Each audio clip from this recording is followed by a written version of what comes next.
അറിയിച്ചെന്ന് പറഞ്ഞാൽ ബഹുമാനപ്പെട്ട നമ്മുടെ ദേവസ്വം മന്ത്രിയെ സംസാരിച്ചിരുന്നു ഇന്നലെ. അത് ഞാൻ തൃശ്ശൂർ വെച്ച് കണ്ടിരുന്നു.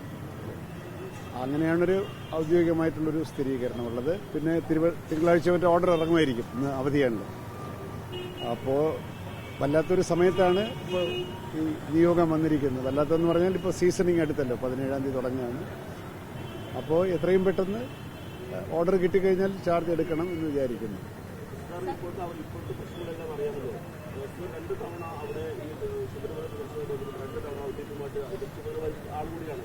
ഇപ്പോഴത്തെ അവസ്ഥയിൽ താങ്കൾ ചുമതലയേൽക്കുമ്പോഴും ഏറ്റവും പ്രധാനമായി താങ്കൾ വരുത്താൻ ഉദ്ദേശിക്കുന്ന ഒരു പരിഷ്കരണം എന്തായിരിക്കും? പ്രത്യേകിച്ച് ഈ നിർവാഹങ്ങളുടെ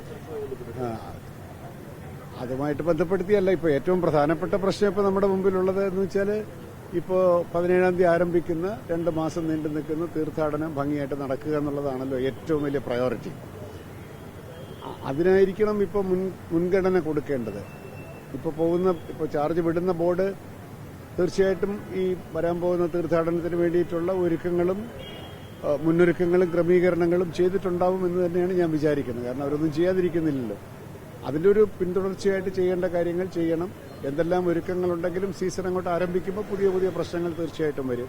അപ്പോൾ എനിക്കാകെ ഇപ്പോൾ പറയാനുള്ളത്, കാരണം ബാക്കി കാര്യങ്ങളൊന്നും ഞാനിപ്പോൾ പറയാൻ ആഗ്രഹിക്കുന്നില്ല, ഈ സീസൺ നന്നായിട്ട് നടത്താൻ, അതല്ലെങ്കിൽ പിൽഗ്രിമേജ് നന്നായിട്ട് നടത്താൻ എന്തെല്ലാം ചെയ്യണമോ ഒരു കുറ്റമറ്റ രീതിയിൽ നടത്തണം. അതാണ് എൻ്റെ ആഗ്രഹം. ഇവിടെ വന്ന് തൊഴുതു പോകുന്ന ഭക്തന്മാർക്ക് വളരെ സന്തോഷമായിട്ടുള്ളൊരു ദർശനം കിട്ടി, അല്ലെങ്കിൽ നല്ലൊരു എക്സ്പീരിയൻസ് ആയിരുന്നു എന്ന് തോന്നത്തക്ക രീതിയിലുള്ള അങ്ങനെ ഒരു ദർശനം കൊടുക്കാനുള്ള സാഹചര്യങ്ങൾ ഉണ്ടാക്കണം.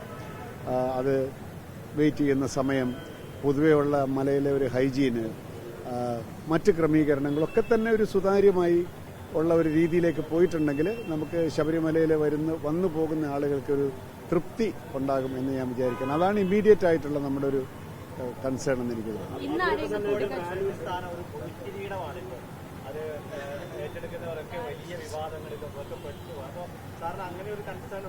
എനിക്ക് അങ്ങനെ യാതൊരു ആശങ്കയുമില്ല. കാരണം ഒരുപാട് അങ്ങനെ എല്ലാ കിരീടത്തിലും മുള്ളുള്ളതായിട്ട് എനിക്ക് തോന്നുന്നില്ല.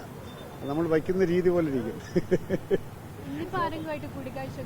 ഒന്നുമില്ല. അല്ല, CM വന്നിട്ടുണ്ടെന്ന് തോന്നുന്നു. അങ്ങനെയാണെങ്കിൽ അദ്ദേഹത്തിനെ കാണണം വിചാരിക്കുന്നു.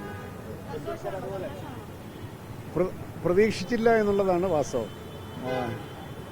എന്റെ പേര് ഇതിനകത്ത് പരിഗണിക്കപ്പെടേണ്ട കാര്യമില്ലല്ലോ. കാരണം ഞാനിപ്പോഴും മനസ്സുകൊണ്ടൊരു ഉദ്യോഗസ്ഥനായതുകൊണ്ടായിരിക്കണം. പക്ഷേ അങ്ങനെ വന്നു കഴിഞ്ഞപ്പോൾ ഞാൻ ആലോചിച്ചപ്പോൾ തിരക്കേടൊന്നുമില്ല, എനിക്കത് ചെയ്യാൻ സാധിക്കും, പരിചയമുണ്ടല്ലോ.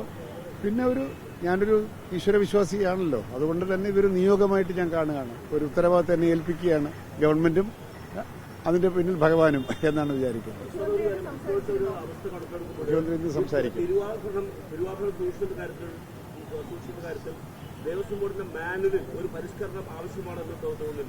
അതൊന്നും പറയാറായിട്ടില്ല. മാനുവലൊക്കെ ഇനി പഠിച്ചു നോക്കണം. പണ്ട് നോക്കിയല്ലേ ഉള്ളൂ.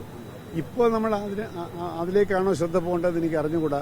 പോകണം. കാരണം കോടതിയുടെ വിഷയമാണ്, അന്വേഷണം നടന്നുകൊണ്ടിരിക്കുകയാണ്.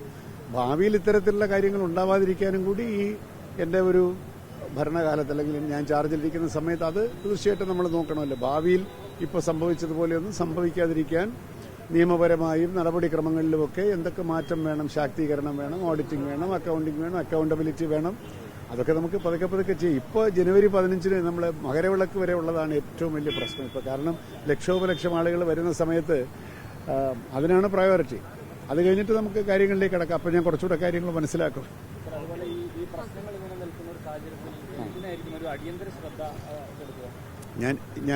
ഞാനീ പറഞ്ഞല്ലോ, ഇപ്പോൾ നമ്മളെ ഇമ്മീഡിയറ്റ് പ്രോബ്ലം അല്ല, ഇമ്മീഡിയറ്റ് അസൈൻമെന്റ് എന്ന് പറയുന്ന ഈ നമ്മുടെ തീർത്ഥാടന കാലം ഭംഗിയാക്കുക എന്നുള്ളത് തന്നെ. അതിന് തീർച്ചയായിട്ടും വളരെ വലിയ മുൻഗണന തന്നെയാണ്. ബാക്കി കാര്യങ്ങളൊക്കെ പിന്നെ